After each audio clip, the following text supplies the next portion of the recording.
আসসালামু আলাইকুম আরহামতুল্লাহি ওবরাকাতু। আলহামদুলিল্লাহ, ঈদ তো চলে আসলো। ঈদুল আজহা অতি নিকটে। আর আমরা ঈদের নামাজ দীর্ঘ একটি বছর পর পর পড়ি। আমরা অনেক সময় নিয়মকানুন ভুলে যাই, তাই আজকের এই ভিডিওটা বানানো। ঈদের নামাজের নিয়ত আপনারা আরবিতে না পারলে বাংলায় করে নেবেন। যেমন এভাবে: ঈদুল আজহার 2 রাকাত ওয়াজিব নামাজের জন্য অতিরিক্ত 6 তাকবীরের সহিত এই ইমামের পিছনে আল্লাহর সন্তুষ্টির জন্য আদায় করছি আল্লাহু আকবার। ঈদের নামাজের প্রথম রাকাতের নিয়ম: প্রথম তাকবীর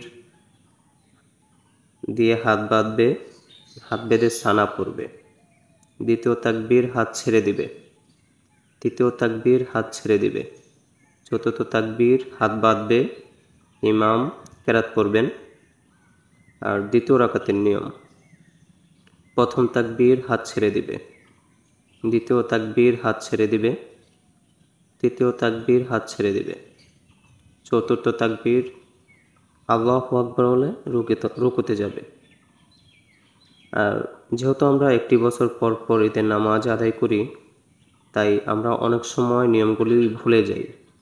তাই ইনশাল্লাহ আমরা চেষ্টা করব সঠিকভাবে সঠিক নিয়মে ঈদের নামাজ আদায় করতে।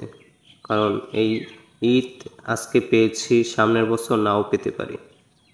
আল্লাহ তাআলা আমাদেরকে সুযোগ দিয়েছেন বিদায় এবার ইনশাল্লাহ ঈদের নামাজ আমরা পড়ব। এমন তো হতে পারে সামনের বছর আমরা ঈদুল আজহা আর নাও পেতে পারি। তাই আমরা সঠিকভাবে সঠিক নিয়মে ঈদের নামাজ আদায় করার চেষ্টা করব ইনশাআল্লাহ। আর আপনারা এই ভিডিওটা বেশি বেশি শেয়ার করে দিবেন, কারণ অনেকেই জানেন না, নিয়মকানুনগুলো ভুলে যায়। তাই এই ভিডিওটা আপনারা বেশি বেশি শেয়ার করবেন। যারা না জানে তাদের জন্য অনেক ভালো হবে, উপকার হবে, সঠিকভাবে তারা নামাজটা পড়তে পারবে। আলহামদুলিল্লাহ, সবাই ভালো থাকবেন। আপনাদের সকলকেই অগ্রিম ঈদ মোবারক, ঈদের শুভেচ্ছা জানাই।